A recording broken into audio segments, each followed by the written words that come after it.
അസ്സലാമു അലൈക്കും. സത്യം പറയേ, എൻ്റെ തലയിൽ തൊട്ട് സത്യം പറയും നിച്ചു, ആ കുഞ്ഞ് നിൻ്റേതല്ലെന്ന്. പെട്ടെന്ന് അവളെങ്ങനെ പറഞ്ഞതും നിസാം നെട്ടിപ്പകച്ചുപോയി. എൻ്റെ പെണ്ണെ, അല്ലെന്ന് ഞാൻ എത്ര തവണ പറഞ്ഞു ശരി നിന്നോട്. നിനക്കും എന്നെ വിശ്വാസമില്ലേ മോളെ? അവൻ അവളുടെ കണ്ണുകളിലേക്ക് നോക്കി നിഷ്കളങ്കതയോടെ ചോദിച്ചു. നിസാമിൻ്റെ ശബ്ദം നോവ് തിങ്ങിയതുപോലെ ദുർബലമായിരുന്നു. ഈ അഭിനയത്തിൽ ഷിറിൻ വീഴുമെന്ന് അവനും അറിയാം. അവൻ്റെ സ്നേഹത്തിന് മുന്നിൽ മാത്രം ആ ദൗർബല്യമാണ് അവൻ മുതലെടുക്കുന്നതും. എനിക്ക് നിന്നെ വിശ്വാസമാണ് നിച്ചു. മനസ്സിലൊരു കരട് വീണ് കിടക്കുന്നുണ്ടെങ്കിലും കൂടുതൽ ചോദിച്ച് അവനെ വിഷമിപ്പിക്കാൻ അവൾക്കും ആ നിമിഷം തോന്നിയില്ല. കുറച്ച് ദിവസം കൂടി കാത്തിരിക്കുക പെണ്ണേ. അത് കഴിഞ്ഞാലേ എൻ്റെ വീട്ടുകാരെയും കൂട്ടി ഞാൻ നിൻ്റെ കുടുംബത്തിൽ വന്ന് പെണ്ണ് ചോദിക്കും. നീ ആഗ്രഹിച്ചതുപോലെ നിൻ്റെ കഴുത്തിൽ എൻ്റെ പേരെഴുതിയ മഹർ ചാർത്തി നിന്നെ ഞാൻ എൻ്റെ പാതിയാക്കുകയും ചെയ്യും. അവളുടെ മുഖം കൈക്കുമ്പിളിൽ എടുത്തുകൊണ്ടവൻ സ്നേഹത്തോടെ നെറ്റിയിൽ ചുംബിച്ചു. ലവ് യു ഷിറിൻ, നീ എൻ്റെ ജീവനാണ് മോളെ. അവളുടെ കാതോരം ചുണ്ടുകൾ ചേർത്ത് പറയുമ്പോൾ നിസാമിൻ്റെ ശബ്ദം കാറ്റുപോൽ നേർത്തിരുന്നു. രാത്രി ഷിബിലി വീട്ടിലേക്ക് വന്ന് കയറുമ്പോൾ സമയം 11 കഴിഞ്ഞിരുന്നു. അവനെ കാത്ത് ചർച്ചയ്ക്കിരുന്നവരൊക്കെ അവനെ കാണാതെ മുഷിപ്പോടെ എഴുന്നേറ്റ് പോയിരുന്നു. എപ്പോഴത്തെയും പോലെ സാബിറ മാത്രം അനിയനെയും കാത്ത് ഹാളിലെ സോഫയിൽ ചാഞ്ഞുറങ്ങി. നീ പാതിരെ കഴിയാതെ വീട്ടിലേക്ക് കയറില്ലെന്ന് വല്ല നേർച്ചയോ നേർന്നിട്ടുണ്ടോ ഷിബി? എത്ര നേരായി? കുറച്ച് നേരത്തെ വന്നൂടെ നിനക്ക്? ഡോർ തുറന്നതും ഉറക്കം മുറിഞ്ഞ ദേഷ്യത്തോടെ ചോദിച്ചു സാബിറ. അതിന് മറുപടി പറയാതെ അവനൊന്ന് ചിരിച്ചു. ചിരിക്കണ്ട, ഉമ്മ നിന്നെ ഇത്രയും സമയം കാത്തിരിക്കുന്നു. നേരത്തും കാലത്തും വീട്ടിൽ കയറാത്തതിന് 4 നല്ല വഴക്ക് കിട്ടുമ്പോൾ ഈ ചിരിയൊക്കെ അങ്ങ് മാറിക്കൊള്ളൂട്ടോ. അവൻ്റെ ചിരി കണ്ടതും സാബിറ കൂടുതൽ ചൊടിച്ചു. നീ ഇങ്ങനെ ചൂടാവല്ലേ ഇത്താത്ത, ഞാൻ ഓരോരോ തിരക്കിൽപ്പെട്ട് പോയതുകൊണ്ടല്ലേ. ഞാൻ വെറുതെ അങ്ങനെ പറഞ്ഞെങ്കിലും ഉമ്മയും അമ്മയും തന്നെ കാത്തിരിക്കുന്നുണ്ടാവുമെന്ന് അറിയാവുന്നത് കൊണ്ടാണ് അവനെന്ന് മനഃപൂർവ്വം വഴുകി വന്നത്. അവനല്ലേ അറിയൂ അവർക്ക് പറയാനുള്ളത് എന്താവെന്ന് അവൻക്കറിയാം. എങ്കിലും എത്ര ദിവസം അവരെ മുന്നിൽപ്പെടാതെ മാറി നടക്കും. ആദ്യമൊക്കെ വൈകി വരുമ്പോൾ ഫോൺ വിളിച്ച് പറയാറുണ്ടായിരുന്നു. വന്ന് ഇപ്പോൾ അതും ഇല്ലാതായി. ഇത്ത മുറുമുറുക്കുന്നത് കേട്ട് അവൻ കേട്ടില്ലെന്ന് നടിച്ചു. ശരിയാണ്, ആദ്യം മോളൂട്ടി കഴിച്ചു കാണോ, ഉറങ്ങിയിട്ടുണ്ടാവോ എന്നൊക്കെ, എന്നെ കാത്തിരിക്കുന്നുണ്ടാവോ എന്നൊക്കെയുള്ളൊരു ആദ്യം ഉണ്ടായിരുന്നു നെഞ്ചിൽ നിറയെ. എന്നാൽ ഇന്ന് അവൾക്ക് അവളുടെ റസ്യമേമയുണ്ടല്ലോ. മേമയോടൊപ്പം കൂടിയാൽ അവൾക്ക് പിന്നെ വാശിയോ സങ്കടമോ ഒന്നും കാണില്ലെന്ന് അവന് ഈ ദിവസം കൊണ്ട് മനസ്സിലായതാണ്. തൻ്റെ പൊന്നുമോളെ പൊന്നുപോലെ നോക്കാൻ അവളുണ്ടല്ലോ എന്നത് വലിയൊരു ആശ്വാസം തന്നെയാണ് അവന്. നീ കഴിക്കുന്നുണ്ടോ? വൈകുന്ന ദിവസങ്ങളിൽ അവൻ പുറത്തുനിന്ന് കഴിച്ചിട്ടുണ്ടാവുമെന്ന് അറിയാമെങ്കിലും സാബിറ വെറുതെ തിരക്കി. ഇല്ല, ഇത്ത കിടന്നോളൂ. ഇത്താക്കുള്ള മറുപടിയും കൊടുത്ത് ഷിബിലി നേരെ പോയത് റസിയയും മോളൂട്ടിയും കിടക്കുന്ന റൂമിലേക്കാണ്. ചാരി വെച്ച ഡോറ് തുറന്ന് അകത്തേക്ക് നോക്കിയതും കണ്ടു ശാന്തമായി ഉറങ്ങുന്നവരെ. മോളൂട്ടിയുടെ ഒരു കൈയും കാലും റസിയുടെ ദേഹത്താണ്. ഒറ്റ നോട്ടത്തിൽ ആ കിടക്കുന്നത് തൻ്റെ ദച്ചുവും മോളുമാണെന്ന് തോന്നും. അവരെ നോക്കി നിൽക്കുമ്പോൾ പ്രിയപ്പെട്ടവളുടെ ഓർമ്മയിൽ അവൻ്റെ കണ്ണുകൾ നനഞ്ഞു. അവൻ പതിഞ്ഞൊരു കാൽവപ്പോടെ അവരുടെ അടുത്തേക്ക് ചൂടുവെച്ചു. അവരുടെ ഉറക്കം അലസോരപ്പെടുത്താതെ അലസമായി കിടക്കുന്ന പുതപ്പെടുത്ത് അവരെ കരുതലോടെ പുതപ്പിച്ചവൻ പതിയെ മോളൂട്ടിയുടെ നെറ്റിയിലൊരു വാത്സല്യ ചുംബനവും നൽകി തിരികെ നടന്നിരുന്നു. അവൻ്റെ കാൽവെപ്പുകൾ അകന്നു പോകുന്നറിഞ്ഞതും റസിയ പതിയെ മിഴികൾ തുറന്നു. അവൾ ഉറങ്ങിയിട്ടില്ലായിരുന്നു. അവൻ ഡോറ് തുറന്ന് അകത്തേക്ക് വരുന്നതും നോക്കി നിന്നതും കുഞ്ഞിനെ പുതപ്പിച്ചതും ഉമ്മ വെച്ചതുമെല്ലാം അറിഞ്ഞുവെങ്കിലും ശ്വാസം മടക്കി പിടിച്ച് ഉറക്കം നടിച്ച് കിടക്കുകയായിരുന്നു അവൾ. കണ്ണു തുടച്ച് പുറത്തേക്ക് ഇറങ്ങുന്നവനെ കണ്ടതും അവൾക്ക് വല്ലാത്തൊരു നൊമ്പരം അനുഭവപ്പെട്ടു. മോളൂട്ടിയെ തൻ്റെ കൂടെ ഉറക്കിയത് ഇഷ്ടമില്ലാഞ്ഞിട്ടായിരിക്കുമോ എന്നൊരു തോന്നൽ. ഒറ്റപ്പെടലിൻ്റെ വേദന തന്നെ പോലെ അവനും ആവോളം അനുഭവിക്കുന്നുണ്ടാവുമെന്ന് ഓർത്തു റസിയ. ആളുടെ നല്ല പാതി ഏൽപ്പിച്ചു പോയ സമ്മാനം ഞാൻ അടർത്തി മാറ്റാൻ ശ്രമിച്ചു എന്നൊരു തോന്നലിൽ ആ ഹൃദയത്തിലൊരു വേദന പടർന്നു. എത്രയൊക്കെ പറഞ്ഞാലും എല്ലാവരും തള്ളിപ്പറഞ്ഞപ്പോൾ തൻ്റെ സംരക്ഷണം ഏറ്റെടുത്ത അവനോട് അവൾക്ക് പറഞ്ഞറിയിക്കാനാവാത്ത കടപ്പാടുണ്ട്. അവൻ തനിക്ക് അഭയം തന്നില്ലായിരുന്നെങ്കിൽ സ്വന്തം വീട്ടിൽ അവരുടെ കുറ്റപ്പെടുത്തലുകൾ സഹിച്ച് ആ 4 ചുവരുകൾക്കുള്ളിൽ കരഞ്ഞു തീർന്നേനെ തൻ്റെ ജീവിതം. അതുമല്ലെങ്കിൽ ഒരു കഷ്ണം കയറിലോ ഒരു കുപ്പി വിഷത്തിലോ അവസാനിപ്പിച്ചേനെയെല്ലാം. ഷിബിലി ഡോറടച്ച് തിരിഞ്ഞതും ഇടനായിലെ അരണ്ട് വെളിച്ചത്തിൽ നിന്ന് പരുങ്ങുന്ന ഷൈജലിനെയാണ് കണ്ടത്. അല്ല, നീ എന്താണ് ഇവിടെ ചെയ്യുന്നത്? കിടന്നിട്ടില്ലെന്നേ ഇപ്പോഴും? അവൻ്റെ ആ നിൽപ്പും ഭാവവും കണ്ട് എന്തോ പന്തികേട് മണത്തതും കടുപ്പിച്ച് തന്നെ നോക്കി ഷിബിലി. ആ ഞാൻ വെള്ളം കുടിക്കാൻ വരുമായിരുന്നു. അവൻ്റെ സ്വരത്തിലെ പതർച്ച ഷിബിലി തിരിച്ചറിഞ്ഞു. ആ എന്നിട്ട് വെള്ളം കുടിച്ചില്ലേ? അവനെ കൂർപ്പിച്ച് നോക്കി ചോദിച്ചവൻ. വെള്ളം കുടിച്ചില്ലെങ്കിലും അളിയനെ ഒന്ന് കാണാൻ കഴിഞ്ഞല്ലോ. ആദ്യത്തെ പതർച്ച മാറിയതും പരിഹാസമനെ വെച്ചുള്ള അവൻ്റെ സംസാരം കേട്ട് ഷിബിലിക്ക് ആദ്യമൊന്നും മനസ്സിലായില്ല. അളിയന് എന്നും ഇങ്ങനെ വൈകിയാണോ വരുന്നത്? അല്ല, എല്ലാവരും ഉറങ്ങുന്നതിന് ശേഷം വരുന്നതാവല്ലോ കൂടുതൽ സൗകര്യം. അവൻ്റെ മുഖത്തൊരു വഷളം ചിരി തെളിഞ്ഞതും ഷിബിലിയുടെ മുഖം ചുവക്കുകയും കണ്ണുകളിൽ തീ ജ്വലിക്കുകയും ചെയ്യും. ഡാ, നിന്റെ സ്വഭാവം വെച്ച് മറ്റുള്ളവരെ അളന്നാളുണ്ടല്ലോ. കുടുംബം ഞാനങ്ങ് മറക്കും. ഷിബിലി അവൻ്റെ നെഞ്ചിൽ പിടിച്ച് ആഞ്ഞു തള്ളി. ഏയ്, ഞാനൊരു തമാശ പറഞ്ഞപ്പോഴും ഇങ്ങനെ ചൂടാവല്ലേ അളിയ. ഷേജൽ അവനോട് തോന്നിയ അമർഷം അടക്കി പിടിച്ച് മുഖത്തൊരു ചിരി വരുത്താൻ ശ്രമിച്ചു. അളിയൻ നിന്റെ മറ്റവൻ. അവൻ പല്ല് കടിച്ച് ദേഷ്യത്തെ ഒതുക്കി. എനിക്കറിയാലോ, നാട്ടുകാർ പറയുന്നതിലൊന്നും ഒരു കഴമ്പും കാണില്ലെന്ന്. അളിയനും അവളും തമ്മിൽ ഒന്നും ഉണ്ടായി കാണില്ലെന്നും എനിക്കറിയാം. മതി, നീ കൂടുതലൊന്നും പറയണ്ട. വെള്ളം കുടിക്കാൻ ഇറങ്ങിയതാണെങ്കിലേ വെള്ളം കുടിച്ച് പോയി കിടന്നിറങ്ങാൻ നോക്ക്. അയ്യോ വേണ്ടായേ, അളിയനെ ഇവിടെ കണ്ടതോ എൻ്റെ ദാഹയ്ക്ക് ഇല്ലാതായി. ഇനി ഞാൻ പോയി കിടന്ന് നന്നായി ഒന്ന് ഉറങ്ങട്ടെ അളിയ. അവൻ്റെ തുടരെയുള്ള അളിയ എന്ന വിളി ഇഷ്ടമാകാതെ വെറുപ്പോടെ മുഷ്ടി ചുരുട്ടി. റസിയ ഉറക്കമെത്താതെ അവരുടെ സംസാരത്തിന് കാതോർത്ത് കിടക്കുകയായിരുന്നു. ഷൈജൽ പറയുന്നത് കേട്ട് അവളുടെ ഉള്ളിലേക്ക് ഒരു കനൽ തുള്ളി ഇറ്റി വീണിരുന്നു. ഇനിയും എന്നെ നീ പരീക്ഷിക്കല്ലേ റബ്ബേ. കരയാൻ വയ്യെനിക്ക്. തനിക്ക് അഭയം തന്നതിൻ്റെ പേരിൽ ആ ഒരുവന് ഇനിയും നോവ് കൊടുക്കല്ലേ. അവൾ മനമുരുകി പ്രാർത്ഥിച്ചു കൊണ്ടേയിരുന്നു. ഷെയ്ജൽ മുറിയിൽ പോയി കഥകടിച്ച് കിടന്നിട്ടും റസിയക്കും മോളൂട്ടിക്കും കാവലായി ഷിബിലി ഹാളിൽ തന്നെ ഇരിപ്പുറപ്പിച്ചു. ഷെയ്ജൽ അവൻ ഇവിടെ തുടരുന്നത് അപകടമാണെന്ന് അവൻ്റെ ഹൃദയം ഉരുവിട്ടുകൊണ്ടേയിരുന്നു. രാവിലെ എഴുന്നേറ്റ് വരുമ്പോഴേ ഉമ്മയുടെ മുഖത്തെ പിണക്കം ഷിബിലി കണ്ടു. എന്തെങ്കിലും ചോദിച്ചാൽ അതങ്ങ് പിടിവള്ളിയായി കണ്ട് അതിൽ പിടിച്ചങ്ങ് കയറുമെന്നത് കൊണ്ട് മാത്രം അവനൊന്നും ചോദിച്ചില്ല. ഷിബിലി, നീ വല്ലാതെ മാറി. ഇത്രയും നാൾ ഞാൻ പറഞ്ഞ ഈ അനുസരിക്കായിരുന്നു. അവനൊന്നും മിണ്ടുന്നില്ലെന്ന് കണ്ടതും ഐഷുമ്മ തന്നെ സംസാരത്തിന് തുടക്കമിട്ടു. എന്താ ഉമ്മ, ഞാൻ മാറിയെന്നോ? അവനൊന്ന് ചിരിച്ചുകൊണ്ടാണ് ചോദിച്ചത്. ഇതിന് മാത്രം എന്താണ് ഉമ്മ ഇവിടെ ഉണ്ടായത്? അവൻ ഉമ്മയുടെ അരികിലേക്കിരുന്നു. നിന്നോട് ഞാൻ ഇന്നലെ നേരത്തെ വരണമെന്ന് പറഞ്ഞതല്ലേ ഷിബിലി, എന്നിട്ട് നീ എന്നെ അനുസരിച്ചോ? ഹാ, ഇപ്പോൾ വളർന്നേലേ, എല്ലാം തന്നിഷ്ടത്തിന് ചെയ്യാനായി. ഇനിയിപ്പോൾ ഈ ഉമ്മയുടെ ആവശ്യം ഇല്ലല്ലോ അല്ലേ? ഐഷുമ്മ പരിഭവം പറഞ്ഞ് അവനിൽ നിന്ന് മുഖം തിരിച്ച്. ഓ, അതാണോ കാര്യം? ഉമ്മ, ഞാൻ പറഞ്ഞില്ലായിരുന്നു ഉമ്മാനോട് അലിഖാൻ്റെ വൈഫിൻ്റെ കാര്യം. അവരെ സഹായിക്കാനേ മറ്റാരും ഇല്ലാത്തത് കൊണ്ട് ആ ഹോസ്പിറ്റലിൽ കൂടെ നിൽക്കേണ്ടി വന്നു. അതിനാണോ ഞാൻ മാറിയെന്ന് പറയുന്നത്? എത്ര മാറിയാലും ഞാൻ ഉമ്മാൻ്റെ മോനല്ലാതാവില്ലല്ലോ. അവൻ ഉമ്മയുടെ മുഖം തൻ്റെ നേർക്ക് തിരിച്ചു പിടിച്ച് സ്നേഹത്തോടെയാണ് പറഞ്ഞത്. ഇങ്ങനെ മറ്റുള്ളവരുടെ കാര്യം നോക്കി നടന്നാൽ മതിയോ ഷിബിയൻ എനിക്ക്? ഇതിനിടയിൽ നിൻ്റെ ജീവിതം നീ മറന്നു പോരുത് കേട്ടോ മോനെ. ഐഷുമ്മ അവനെ നോക്കി. അവൻ്റെ ബാപ്പ അസേനയുടെ സ്വഭാവം തന്നെയാണ് കിട്ടിയിരിക്കുന്നത്. ആരുടെ സങ്കടം കേട്ടാലും അത് സ്വന്തം വിഷമമായി കണ്ട് അവർക്ക് വേണ്ടി തന്നാൽ കഴിയുന്ന സഹായം ചെയ്തു കൊടുക്കും.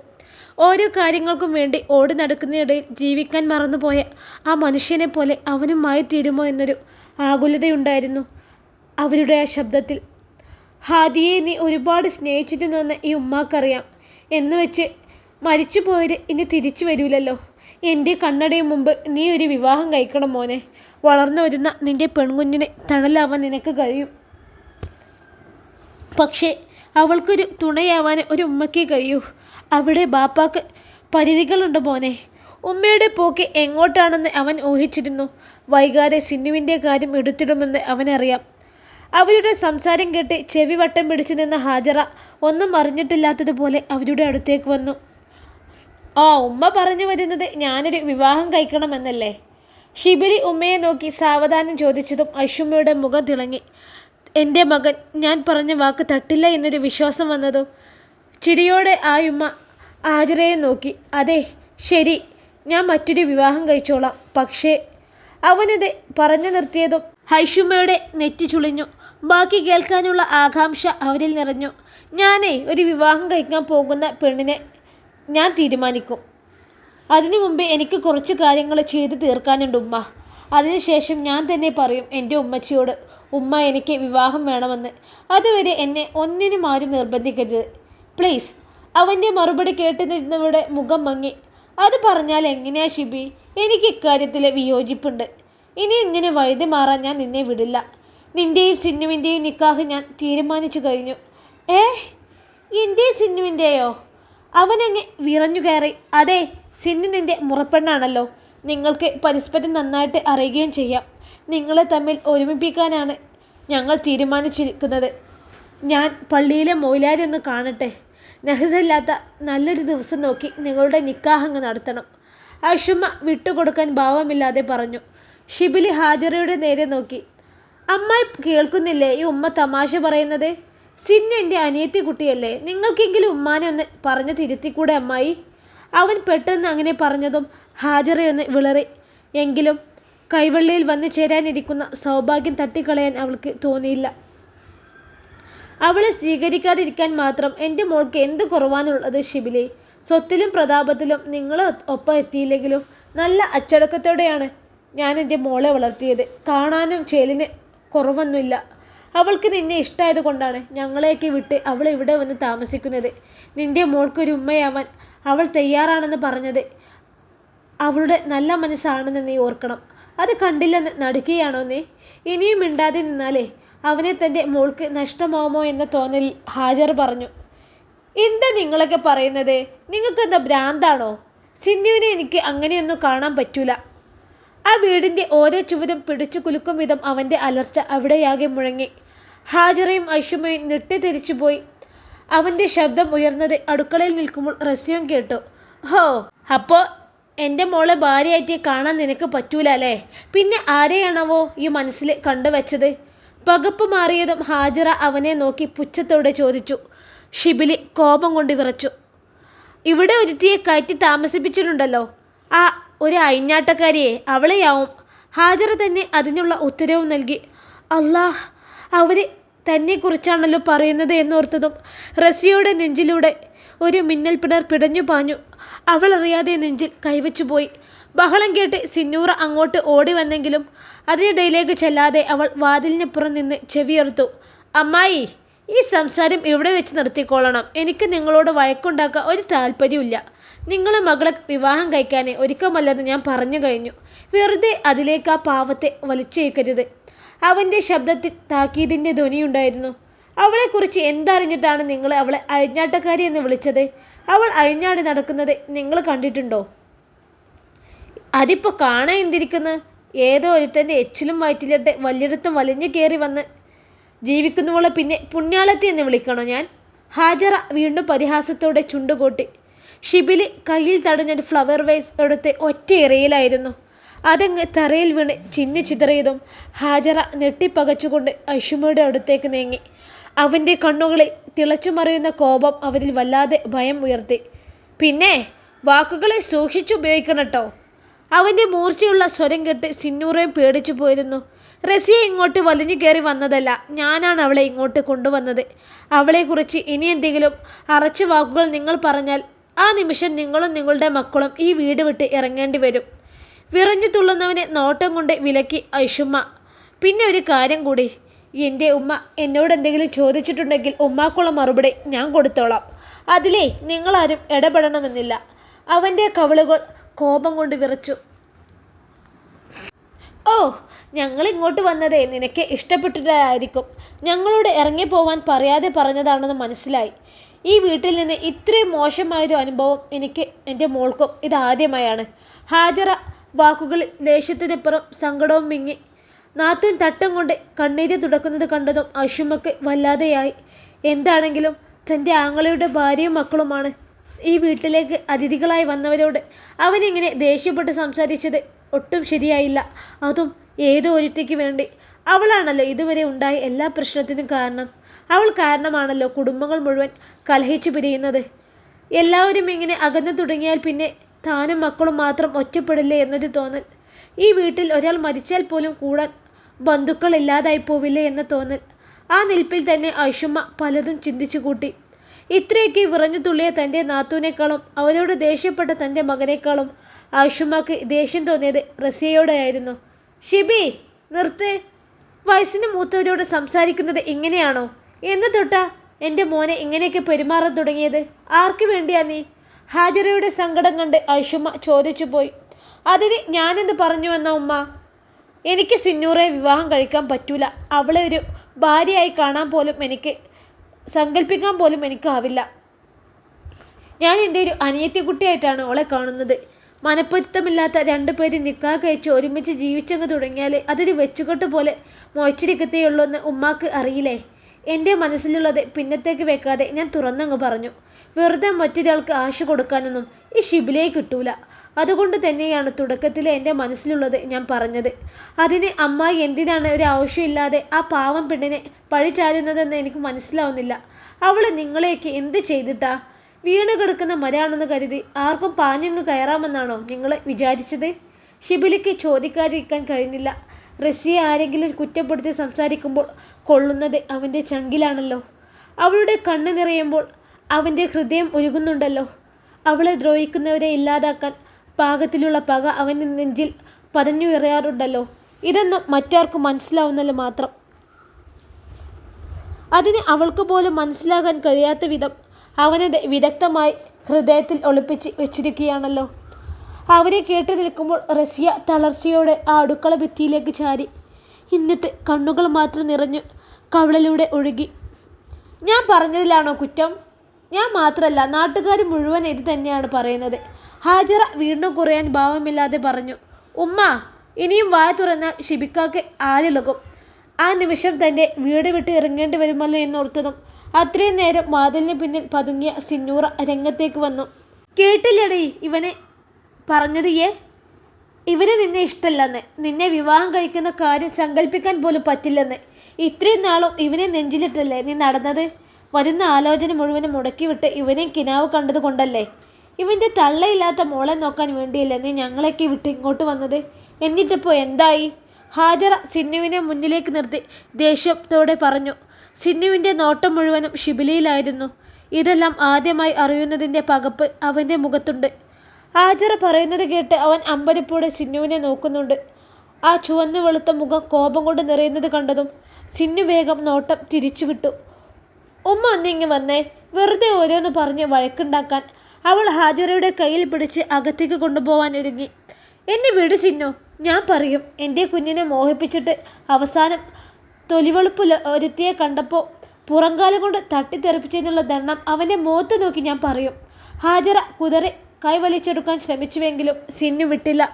എനിക്ക് വേണ്ടി ഉമ്മ ആരോടും വഴക്കും വക്കാണോ ഒന്നും ഉണ്ടാക്കണ്ട. ഉമ്മ വെന്നേ. അവൾ ഹാജറയെയും വലിച്ച് നടന്നു. നിൽക്ക്! അവരുടെ ചേരികൾ നോക്കി നിന്നവൻ്റെ ശബ്ദം ഉയർന്നവും സിന്നുവും ഹാജറയും ഒരുപോലെ നിശ്ചലമായി.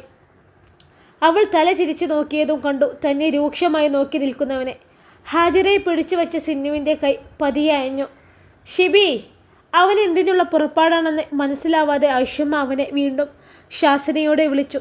ഷിബിലി നേരെ സിന്നുവിൻ്റെ മുന്നിൽ ചെന്നു. സിന്നു, ഞാൻ നിനക്ക് എപ്പോഴെങ്കിലും മോഹം തന്നിട്ടുണ്ടോ സിന്നു? പറ. അവൻ്റെ മൂർച്ചയുള്ള സ്വരം കേട്ടതും എന്തു പറയണമെന്നറിയാതെ സിന്നുവിൻ്റെ മിഴികൾ താഴ്ന്നു. പറ സിന്നു, എന്നെ പ്രേമിക്കാനോ കിനാവ് കാണാനോ ഞാൻ നിന്നോട് പറഞ്ഞിട്ടുണ്ടോ? എൻ്റെ ഭാഗത്ത് നിന്ന് അതുപോലുള്ളൊരു നോട്ടമോ സംസാരമോ ഉണ്ടായിട്ടുണ്ടെങ്കിൽ നിനക്ക് പറയാം. ഷിബിലി വീണ്ടും പറഞ്ഞു. സിന്നൂറ മുഖം ഉയർത്തിയില്ല. അവനെ നോക്കാൻ പോലും അവൾക്ക് ഭയം തോന്നി. അത്രയും ദേഷ്യത്തിലാണ് അവൻ നിൽക്കുന്നത്. സിന്നൂറയോടാണ് ഞാൻ ചോദിക്കുന്നത്. എൻ്റെ മോളെ നോക്കാൻ നിന്നെ ആവശ്യമുണ്ടെന്ന് ഞാൻ നിന്നോട് പറഞ്ഞിട്ടുണ്ടോ? പറയടി. അവൻ്റെ സ്വരം ഉച്ചത്തിലായതും സിന്നൂറയുടെ ഉടൽ വിറച്ചുപോയി. ഇല്ല. അവളുടെ പതിഞ്ഞ ശബ്ദത്തിൽ വിറയൽ കലർന്നു. കുറച്ചുകൂടെ ഉച്ചത്തിൽ പറ സിന്നു. നിന്റെ ഉമ്മ ചെവി തുറന്ന് കേട്ടോട്ടെ. അവർ കരുതും പോലെ ഈ ഷിബിലി ആർക്കും മോഹം നൽകി ഇവിടേക്ക് വിളിച്ച് വരുത്തിയിട്ടില്ലെന്ന് അവർ മനസ്സിലാക്കട്ടെ. അവനാ പറഞ്ഞത് ഹാജറയെ നോക്കിയായിരുന്നു. ഇല്ല, ഷിബിക്ക് എന്നെ ഇഷ്ടത്തോടെ നോക്കിയിട്ടോ മിണ്ടിയിട്ടോ ഒന്നുമില്ല. പ്രണയം എനിക്ക് മാത്രമായിരുന്നു. സിന്നു വിങ്ങുപോയി. മോളുടെ വിഷമം കണ്ട് സഹിക്കാതെ ഹാജറ അവൾക്കൊരു ആശ്വാസത്തിനായി തോളിൽ കൈവച്ചു. കേട്ടല്ലോ, അമ്മായും ഉമ്മയും ഒക്കെ നന്നായിട്ട് കേട്ടല്ലോ. ഞാൻ ആർക്കും മോഹവാഗ്ദാനം നൽകി ഇവിടെ പിടിച്ചു വെച്ചിട്ടില്ല. ഇനി ഇക്കാര്യം പറഞ്ഞ് ആരും എൻ്റെ മുന്നിലേക്ക് വരികയും വേണ്ട. കടുപ്പിച്ച് പറഞ്ഞവൻ പുറത്തേക്ക് നടന്നു. അവൻ ബൈക്ക് സ്റ്റാർട്ട് ചെയ്യുന്നതും റോഡിലേക്ക് ഇറങ്ങി പോകുന്നതുമൊക്കെ റസിയ ആ നിൽപ്പിൽ തന്നെ അറിഞ്ഞു. ഇങ്ങോട്ട് വരേണ്ടിയില്ലെന്ന് മനസ്സ് ആവർത്തിച്ച് പറയും തോറും റസിയ കൂടുതൽ തകർന്നു. എല്ലാം താൻ കാരണമാണോ എന്ന ചിന്ത അവളുടെ ഹൃദയത്തെ കുത്തി നോവിച്ചു. അവരാരും കാണാതെ ഇവിടെ നിന്നും എങ്ങോട്ടെങ്കിലും ഇറങ്ങിപ്പോയാലോ എന്നുവരെ ആ നിമിഷം അവൾ ചിന്തിച്ചു പോയിരുന്നു. എങ്ങോട്ട് പോവും? തൻ്റെ വീട്ടിലേക്കോ? അന്ന് തന്നെ ഇവിടെ ഉപേക്ഷിച്ച് ഇറങ്ങിപ്പോയിട്ട് ഈ നേരം വരെ താൻ ചത്തോ ജീവിച്ചിരിപ്പുണ്ടോ എന്ന് പോലും അറിയാനുള്ള മനസ്സ് കാണിക്കാത്തവരുടെ അടുത്തേക്കോ? താൻ ഗർഭിണിയാണെന്ന് കൂടി അറിയുമ്പോൾ തൻ്റെ ഉമ്മച്ചി തന്നെ സ്വീകരിക്കുന്നത് എങ്ങനെയാവുമെന്ന് ഓർത്തു നോക്കാൻ പോലും അവൾക്ക് ഭയം തോന്നി. കുട്ടിക്കാലം തൊട്ട് ചെറിയ ചെറിയ കാര്യങ്ങൾക്ക് പോലും വഴക്ക് പറയുകയും നുള്ളി കൈ പൊള്ളിക്കുകയും ചെയ്യുന്ന ഉമ്മയോടുള്ള ഭയം ഇത്രയൊക്കെ വളർന്നിട്ടും ഒരു കുറവും വന്നിട്ടില്ലെന്ന് റസിയ ഓർത്തു. ഓഹോ, എല്ലാം ഇവിടെ നിന്ന് ഒളിഞ്ഞു കേട്ട് രസിക്കുകയായിരുന്നില്ലേടി നീ? സിന്നു ഗർജിച്ചതും അതുവരെ ശില പോലെ നിന്ന പെണ്ണ് ഞെട്ടിപ്പിടഞ്ഞുകൊണ്ട് സിന്നുവിനെ നോക്കി. സിന്നു, ഞാൻ... റസിയക്ക് വാക്കുകൾ തൊണ്ടയിൽ കുടുങ്ങി. നീ നോക്കിയിരുന്നു റസിയ. നിനക്ക് വേണ്ടി വാദിച്ച നാവ് കൊണ്ട് ഷിബിക്ക തന്നെ നിന്നെ കുറ്റപ്പെടുത്തി ഈ വീടിൻ്റെ പടി ഇറക്കി ഓടുന്നൊരു ദിവസമുണ്ടാവും. അന്നേ ഈ സിന്നുവിൻ്റെ കഴുത്തിൽ ഷിബിലി അറിഞ്ഞ മഹറും ഉണ്ടാവും. സിന്നു കലി തുള്ളി. റസിയ മുഖം താഴ്ത്തി. അവളുടെ കണ്ണിൽ നിന്ന് ഊർന്നു വീണ കണ്ണുനീർ തുള്ളിയിൽ ടൈൽസിൽ വീണു. ദേഷ്യം തീരാതെ സിന്നു എന്തൊക്കെയോ ചാടിത്തുള്ളി പറഞ്ഞതുകൊണ്ട് തിരിഞ്ഞു നടക്കാൻ ഒരുങ്ങി അവളുടെ മുതുകിൽ എന്തോ ശക്തിയായി ഒന്ന് വന്നു പതിച്ചു. ഉമ്മ! സിന്നു അറിയാതെ നിലവിളിച്ചു പോയി. ഡേ, നിന്നെയുണ്ടല്ലോ, നീ എന്നെ എറിഞ്ഞു വീഴ്ത്താൻ നോക്കുവാണല്ലേ? സിന്നു അലറിക്കൊണ്ട് തിരിഞ്ഞു. സിന്നൂറയെ കൊല്ലാനുള്ള ദേഷ്യത്തോടെ തുറച്ചു നോക്കുന്നു രണ്ടു കുഞ്ഞിക്കണ്ണുകൾ. മോളൂട്ടിയാണ്. തൻ്റെ മേമയെ ചീത്ത പറയുന്നവളെ കണ്ടപ്പോൾ അരിശം തീരാതെ കയ്യിൽ കിട്ടിയ ഗ്ലാസ് എടുത്ത് എറിഞ്ഞതാണ്. അത് കൃത്യമായി അവളുടെ പുറത്ത് തന്നെ കൊള്ളുകയും ചെയ്തു. നരുന്തേ, നീയാണോ എന്നെ എറിഞ്ഞത്? സിന്നൂറ മോളൂട്ടിയുടെ നേർക്ക് ചീറിയെടുത്തു. കൃത്യസമയത്ത് ഈ കുഞ്ഞിപ്പെണ്ണ് എവിടെ നിന്ന് പൊട്ടി വീണു എന്ന അതിശയത്തോടെ റസിയയും അവളെ നോക്കുന്നുണ്ട്. എൻ്റെ മേമിന് വയക്ക് പഞ്ഞാലുണ്ടല്ലോ. മോളൂട്ടി സിന്നൂറയെ നോക്കി കണ്ണുരുട്ടി. റസിയക്ക് ആ കുഞ്ഞിപ്പെണ്ണിനോട് വാത്സല്യം തോന്നിപ്പോയി. പറഞ്ഞാൽ നീ എന്ത് ചെയ്യടി? അവളെ വഴക്ക് പറയുക മാത്രമല്ല, അടിക്കുകയും ചെയ്യും ഞാൻ. വേണമെങ്കിൽ നിന്നെയും അടിക്കും. സിന്നൂറക്ക് അങ്ങ് ദേഷ്യം തീരുന്നില്ല. എന്നെ അടിച്ചാലേ ഞാൻ എൻ്റെ അബ്ബയോട് പഞ്ഞു കൊക്കും. അപ്പോൾ അബ്ബ നിന്നെ കൊല്ലും. എൻ്റെ അബ്ബയ്ക്ക് നിന്നെ ഇഷ്ടമില്ലല്ലോ. അവൾ വായിൽ ഒതുങ്ങാത്ത വാക്കുകൾ പെറുക്കിക്കൂട്ടി പറഞ്ഞൊപ്പിച്ചു. ഓഹോ, നീ പോയി പറഞ്ഞാൽ നിൻ്റെ അബ്ബ എന്നെ മൂക്കിൽ വലിക്കോ? ഇതൊക്കെ ഇവളാണോ നിന്നോട് പറഞ്ഞതെന്നത്? സിന്നൂറ റസിയയെ ചൂണ്ടിയാണ് ചോദിച്ചത്. ഉപ്പയെ മാത്രമല്ല കുഞ്ഞിനെയും നീ മയക്കി വെച്ചേക്കാണല്ലേ? എന്ത് കൈവശാണിടേ നീ അവർക്ക് കൊടുത്തത്? പുച്ഛം നിറച്ചൊരു ചിരിയോടെ സിന്നൂറ ചോദിച്ചതും റസിയയുടെ നെഞ്ചു പിടഞ്ഞു. ഡേ നരുന്തേ, നിൻ്റെ അബ്ബ എന്നെ ഒന്ന് കെട്ടിക്കോട്ടെ. നിന്നെ എൻ്റെ കയ്യിൽ കിട്ടുമല്ലോ. നിൻ്റെ അഹങ്കാരം അന്ന് ഞാൻ തീർത്തോളാം. സിന്നൂറ മോളൂട്ടിയെ നോക്കി പറഞ്ഞു. നീ പോതി. ബാക്കി പറയാൻ സമ്മതിക്കാതെ റസിയ കുഞ്ഞിൻ്റെ വാപ്പൊത്തി. മോളൂട്ടി മുഖമുയർത്തി നോക്കിയതും അരുതെന്ന് കണ്ടുകൊണ്ട് വിലക്കി. റസിയ മേമയുടെ നിറഞ്ഞു മിഴികൾ ആ കുഞ്ഞിപ്പെണ്ണിലും വല്ലാതെ വേദനയെടുത്തി. ഇക്കാക്ക, എടാ ഇക്കാക്ക! സിന്നൂറ പോത്തുപോലെ കിടന്നുറങ്ങുന്ന ഷൈജലിനെ തട്ടി വിളിച്ചു. എന്താടി, നേരം വെളുക്കും മുന്നേ വന്നോളും മനുഷ്യൻ്റെ ഉറക്കം കളയാൻ. അവൻ കണ്ണു തുറക്കാതെ ഒന്നുകൂടി ചുരുണ്ടുകൂടി. നേരം വെളുത്തില്ലെന്നോ? ഉച്ചയാവാറായി കാക്ക. നിനക്കിങ്ങനെ ഒന്നും അറിയാതെ കിടന്നുറങ്ങിയാൽ അറിയല്ലോ മതിയല്ലോ. ആങ്ങളെയാണത്രേ. എൻ്റെ വിഷമം വല്ലതും നീ അറിയുന്നുണ്ടോ? എന്നിട്ട് പറയുന്നതോ പെങ്ങളൂട്ടിയാണെന്ന്. ജീവനാണെന്ന് സിന്നൂറ പരിഭവം പറഞ്ഞു. അവൾക്ക് എന്തോ തന്നോട് പറയാനുള്ളത് മനസ്സിലാക്കിയ ഷേജൽ എഴുന്നേറ്റിരുന്നു. എന്താടി? അവൻ അവളുടെ മുഖം പിടിച്ചുയർത്തി. ഞാൻ ചത്തുകളയും ഇക്കാക്ക, സത്യമായിട്ട് ഞാൻ ചത്തുകളയും. പൊന്നാങ്ങളുടെ മുന്നിൽ സിന്നൂറ വിങ്ങിപ്പൊട്ടി. ഷൈജൽ വേദനയോടെ അവളെ നോക്കി. നിന്ന് മോങ്ങാതെ കാര്യം പറയടി. ഷിബിക്ക എന്നെ ഇഷ്ടമില്ലെന്ന് പറഞ്ഞു. എന്നെ വിവാഹം കഴിക്കാൻ ആൾക്ക് കഴിയില്ലെന്ന് പറഞ്ഞപ്പോൾ ഞാനങ്ങ് ഇല്ലാതായി കാക്ക. നിനക്കറിയാം ഞാൻ എന്തുമാത്രം ആ ഷിബിയെ സ്നേഹിക്കുന്നുണ്ടെന്ന്. അവൾ അവൻ്റെ നെഞ്ചിലേക്ക് വീണ് മുഖം അമർത്തി കരഞ്ഞു. അവൻ്റെ നെഞ്ചിൽ സിന്നൂറയുടെ കണ്ണീര് കലർന്നു. ഷൈജലിൻ്റെ മുഖം മുറുകി. നീ കരയണ്ടടി. നീ അവനെ സ്നേഹിച്ചിട്ടുണ്ടെങ്കിലേ എന്ത് വില കൊടുത്തും ഞാൻ അവനെ നിനക്ക് വാങ്ങിത്തരും. അവൻ്റെ സ്വരത്തിന് കടുപ്പമേറി. എനിക്കറിയാം ഷിബിക്കാക്ക് ഇഷ്ടം ആ പെണ്ണിനെയാണ്, ആ റസിയയെ. അവൾ വരും വരെ ഷിബിക്ക എന്നോട് ദേഷ്യപ്പെട്ടിട്ടില്ല. അവൾക്ക് വേണ്ടി ഷിബിക്ക എല്ലാവരും വാദിക്കുന്നുണ്ടെങ്കിൽ ആ പെണ്ണ് ഷിബിക്കയുടെ മനസ്സിൽ അത്രമേൽ ആഴത്തിൽ തറഞ്ഞതുകൊണ്ടാണ്. അവളെ വേരോട് പറിച്ചു മാറ്റിയാലേ ഷിബിക്ക ഇനി എന്നെ സ്നേഹിക്കൂ. സിന്നു അവൻ്റെ നെഞ്ചിൽ നിന്ന് മുഖം ഉയർത്തി പറഞ്ഞു. നീ കരയേണ്ട മോളെ, ഇക്കിയുണ്ടല്ലോ. റസിയോടെ ഇവിടുത്തെ പുറത്തെ അവസാനിപ്പിച്ച് അവളെ ഓടിക്കാൻ എനിക്കറിയാം. പിന്നെ ഒരിക്കലും അവൾ ഈ വീട്ടിലേക്ക് വരില്ല. അവനൊരു വന്യമായ ചിരിയോടെ പറഞ്ഞുകൊണ്ട് സിന്യൂറയുടെ കവിളിൽ പടർന്ന കണ്ണുനീർ തുടച്ചു മാറ്റി. ഇൻഷാ അല്ലാഹ് ഈ കഥയുടെ ബാക്കി ഭാഗവുമായി നാളെ കാണാം. അസ്സലാമു അലൈക്കും. എല്ലാവരും ലൈക്കും കമൻറ്റും ചെയ്യണേ.